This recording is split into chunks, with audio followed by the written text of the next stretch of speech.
নমস্কার বন্ধুরা, আপনারা দেখছেন কুকিং হাউস অফ অনিমা।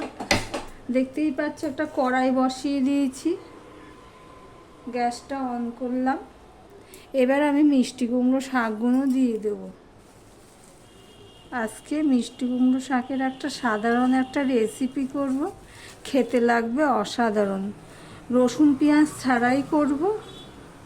দেখতে থাকো বন্ধুরা কিভাবে এটা করছি। খুব ইজি রান্না, যে কেউ করতে পারবে। ভিডিওর শুরুতেই একটা লাইক দিয়ে কন্টিনিউ করো বন্ধুরা।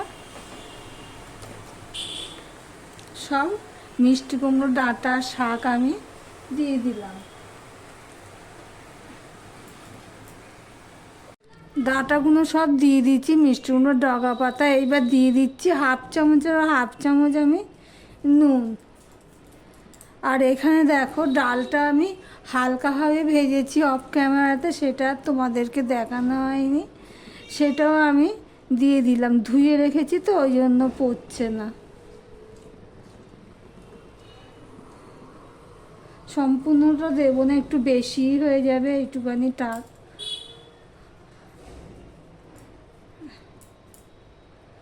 দিয়ে এবার আমি এটা ঢাকা দিয়ে হতে দেবো।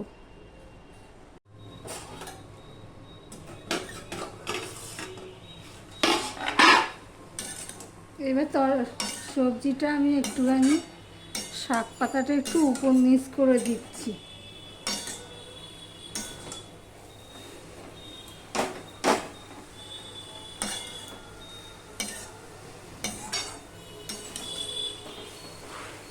এই মুগ ডালটা না একটুখানি করে মুখে কামড় পড়বে, খেতে ভালো লাগবে।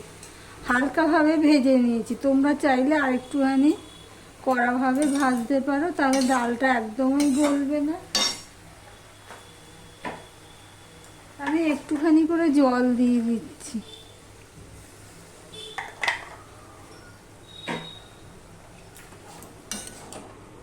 যেহেতু নুন দিয়েছি, এবার তো ঘেঁটে দিয়েছি, এবার জলও বেরিয়ে যাবে।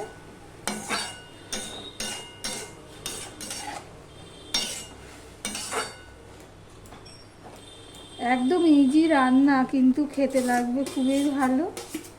আর যারা শাক পাতা পছন্দ করো তাদের কাছে তো খুবই ভালো লাগবে। সম্পূর্ণ নিরামিষের দিনে এইভাবে করলে ভালোই লাগে। আবারও ঢাকা দিয়ে দিলাম।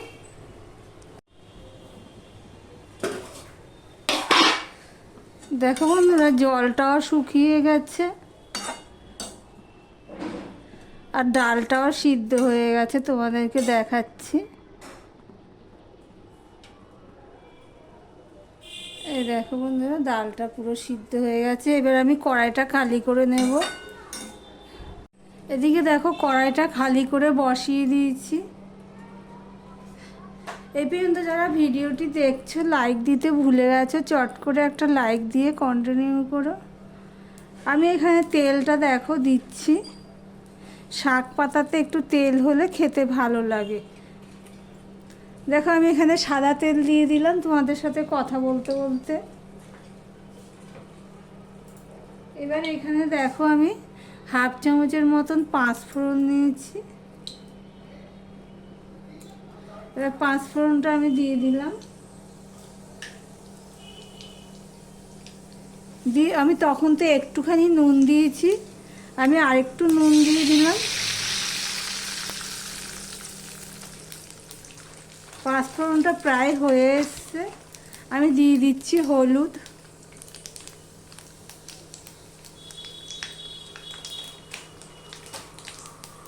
আর এখানে দেখো আদা পেস্ট নিয়ে নিয়েছি 1 চামচের মতো, আর 4টে লঙ্কা নিয়েছি। ঝালটা যার যার স্বাদ অনুযায়ী দেবে। এবার দিয়ে দিচ্ছি লঙ্কা আর দিয়ে দিলাম আদা।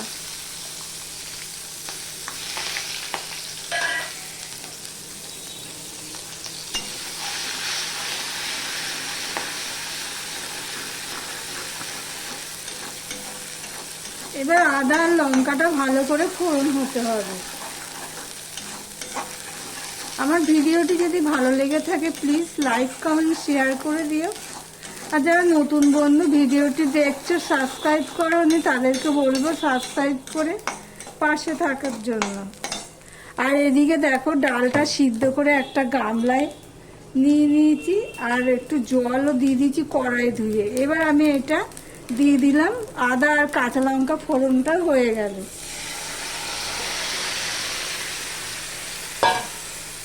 দিয়ে সম্পূর্ণটা আমি মিশিয়ে দিচ্ছি। দেখো সবজি ছাড়া মশলা ছাড়া একটা রেসিপি খেতে লাগবে অসাধারণ বন্ধুরা। এবার সম্পূর্ণটা ভালো করে আমি মিশিয়ে দিলাম। এখানে আমি আরেকটুখানি হলুদ দিয়ে দেব, যেহেতু এখানে গরম জল দিতে লাগবে সেই জন্য আমি কড়াইটা ধুয়ে গরম গরম কড়াইটা ছিল সেটা ধুয়ে দিয়েছি। গরম জলটার কাজটা হয়ে গেছে। এখানে যেহেতু আর কোনো কিছু পড়বে না তাই জন্য আমি আরেকটুখানি হলুদ দিয়ে দিলাম, কালারটা তাহলে ভালো লাগবে।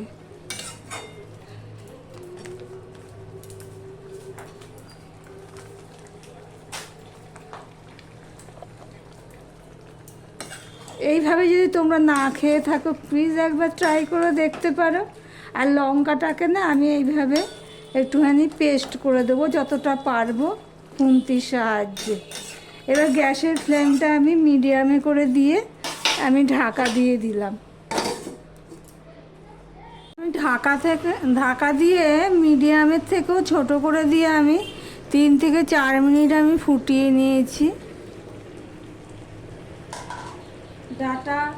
ডাল সবই সিদ্ধ হয়ে গেছে। এবার দিয়ে দিচ্ছি চিনি।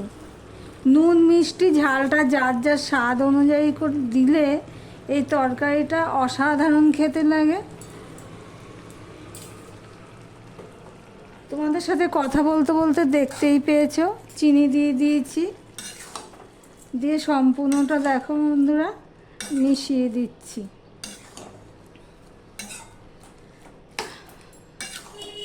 এতটাই স্বাদ হয়। আর মুগ ডালটাকে একটু ভেজে নেওয়ার কারণে ডালেরও একটা সুন্দর স্বাদ হয়েছে। আমি নুনটা চেক করেছি তাই বললাম যে স্বাদ হয়েছে।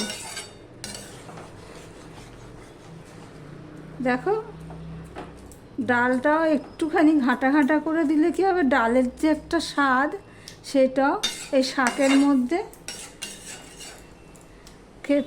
ঢুকে যাবে, খেতে ভালো লাগবে।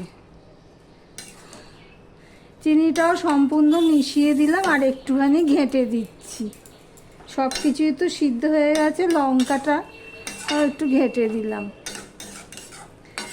দিয়ে চিনি দিয়ে আমি একটুখানি ফুটিয়ে নেব। চিনি দিয়ে 1 মিনিটের মতন ফুটিয়ে নিয়েছি। দেখো বন্ধুরা গ্যাসটা আমি অফ করে দিলাম। এই দেখো এই দিয়েই ভাত খাওয়া যাবে, এতটাই ভালো হয়েছে। তাহলে ভিডিওটি আজকের মতন এখানেই শেষ করলাম। আবার অন্য কোনো রেসিপি নিয়ে চলে আসবো, সঙ্গে থেকো বন্ধুরা।